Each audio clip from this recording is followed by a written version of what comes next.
नमस्कार स्टूडेंट्स, आप सभी का मैथ्स ट्यूटर केसी सर यूट्यूब चैनल में स्वागत है। उम्मीद करता हूं आप सभी लोग स्वस्थ होंगे और अपनी अपनी पढ़ाई में व्यस्त होंगे।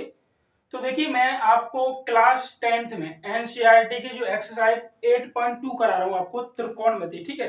8.1 और इससे पहले की एक्सरसाइज मैं करा चुका हूं, तो उनको जाके आप चैनल पर देख सकते हैं, ठीक है। तो देखिए, उसमें क्या आपके मैंने अभी 3 क्वेश्चन लिए हैं। पहला क्वेश्चन क्या दिया, निम्नलिखित के मान निकालिए। तो 1 2 3 क्वेश्चन पहले सॉल्व करते हैं, फिर उसके आगे के क्वेश्चन को सॉल्व करेंगे। तो पहले क्वेश्चन में क्या दिया है, sine 60 cos 30 plus sine 30 cos 60 का मान निकाल के बताना हमें।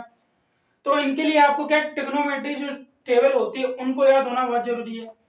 अगर आप साइन 60 का मान देखोगे तो साइन 60 का मान होता है हमारे पास अंडर रूट 3/2। अब यहाँ पे गुणा का साइन लग जाएगा। कॉस 30 का मान कितना होता है, कॉस 30 का भी आपका होता है अंडर रूट 3/2 प्लस, अब यहाँ पे साइन 30 है तो साइन 30 का मान होता है 1/2 गुणा कॉस 60 का भी मान आपका होता है 1/2। अब यहाँ पर ऊपर का ऊपर गुणा कर दो, नीचे का नीचे गुणा कर दो। तो अंडर रूट 3 का गुणा अंडर रूट 3 में करेंगे तो यहाँ पे आ जाएगा 3, 2 का गुणा 2 में कर देंगे, 2 दूनी 4 हो गया, प्लस 1 का गुणा 1 में कर देंगे, 1 एकम 1, 2 का गुणा 2 में करेंगे, 2 दूनी 4 हो गया। अब यहाँ पे 4 एलसीएम आ जाएगा आपका।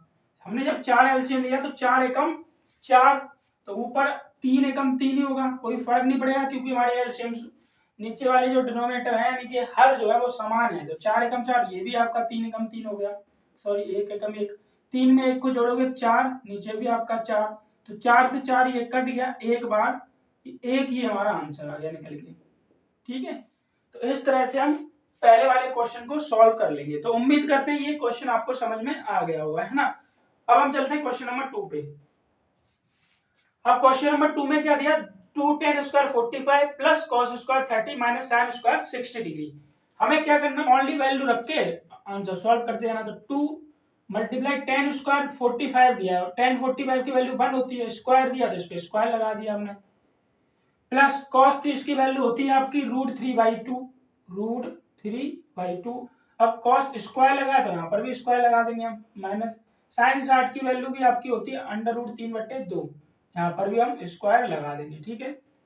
तो ये 2 गुणा 1 का स्क्वायर 1 होता है, प्लस स्क्वायर से रूट कैंसिल हो जाएगा, यहाँ पे क्या बचेगा आपका 3 बचेगा, 2 का स्क्वायर 2 दूनी 4, स्क्वायर से रूट कैंसिल 3 और 2 2 या 4। अब देखिए 3/4 से 3/4 कैंसिल हो जाएगा क्योंकि प्लस माइनस के हमारे, और ये 2 1 जा 2, यही हमारा आंसर हो जाएगा, ठीक है। तो ये हो गया आपका क्वेश्चन नंबर सेकंड। अब क्वेश्चन नंबर थर्ड पे चलते हैं। अब देखो थर्ड में क्या दिया, cos 45 डिग्री अपॉन में sec 30 प्लस कोसेक 30। ये थोड़ा अलग टाइप का क्वेश्चन है तो इसको आप थोड़ा ध्यान से देखना, ठीक है। अब cos 45 की वैल्यू क्या होती है आपकी 1 अपॉन में अंडर रूट 2 होता है, ठीक है। sec 30 का वैल्यू कितना होता है, अब जो आपकी cos 30 की वैल्यू होगी ना उसका जस्ट अपोजिट होता है, क्योंकि cos का अपोजिट 1 अपॉन sec होता है ना।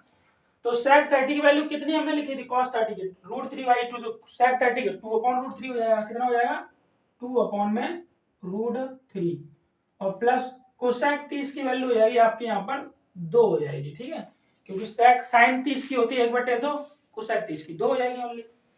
अब इसके नीचे हमने रख लिया यहाँ पर 1, तो ये 1/√2 अपॉन में यहाँ पे अंडर रूट 3, एक का हम लेंगे एलसीएम, तो ऊपर तो कुछ फर्क नहीं पड़ेगा, यहाँ पे 2 ही आ जाएगा, प्लस 1 का अंडर रूट 3 में आप डिवाइड करोगे तो अंडर रूट 3 बार जाएगा, अंडर रूट 3 का हम गुणा कर देंगे 2 में, तो जो ये हो जाएगा 2 अंडर रूट 3 हो गया। अब यहाँ पर ये वाली संख्या पहुंचती है ऊपर और बीच वाली बीच में आ जाती है ना, ऐसे ही तो होता है ये। तो अंडर रूट 3 का 1 में करोगे, अंडर रूट 3 का 1 में करेंगे, अंडर रूट 3 आ जाएगा। और यहाँ पर देखो 2 और ये अंडर रूट 2 है आपका, तो अंडर रूट 2 का गुणा हो जाएगा 2 प्लस 2 अंडर रूट 3 में,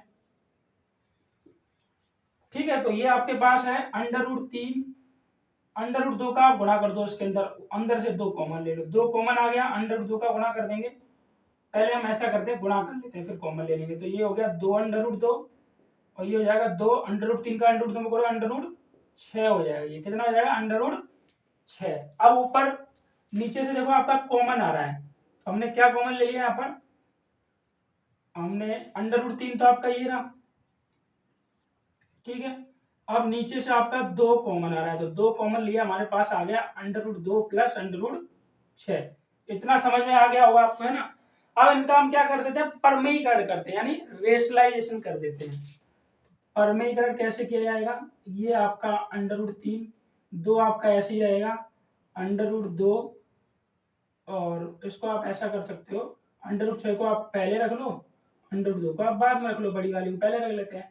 अब इनका परमीकरण करेंगे तो यहाँ पे प्लस लगा तो माइनस का लगा के गुणा कर देंगे, √6 माइनस √2, और यहाँ पर √6 माइनस का √2।